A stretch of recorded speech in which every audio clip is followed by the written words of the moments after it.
Dalabahan ko lang sa tanong, hindi ko marigatan ko lang sa. Ito yung tinanggal natin kahapon na ano, nilabang ko na yun. Kapon. Yung isa na lang hindi ko nilabang yung putik ko. Tsaka masakit sa kamay yung sunog. Hirap. Kapag ano na kaya sila kay Mayor ng sasakyan. Ba naman natin pumunta si Chalma? Hintayin ka nila.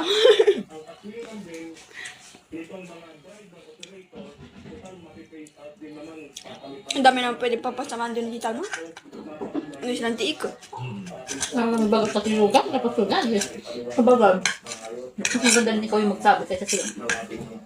Sila ano, ito. Jilliam. Jingjing. Jampol. Wangwang. Ang dami naman bata. Grabe naman.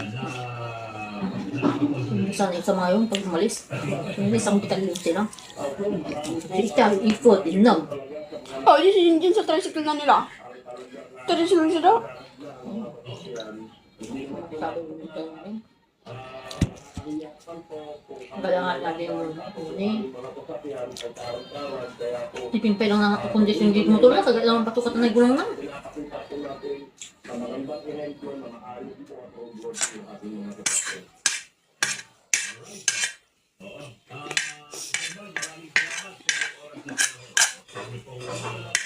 May balak pa sa man naman kami sana. Pag ano, birthday ni Kwan. Papa nga tayo. Uwi daw sila lahat dito. Ataw. Sila Tita Iris, ganyan. Pagis na. Ha? Pagis na. Iris Royal daw. Yung pinsan yun.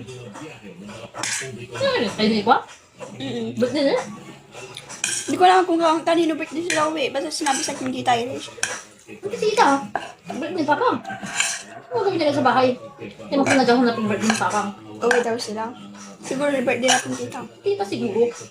Kaso wala na. At sa kanila naman, kung gusto nila lang umuwi. Wala na kanya ni Pap, bakit magpapahantag sila ng bongka? Wala, kikain lang naman sila. Kaya nga.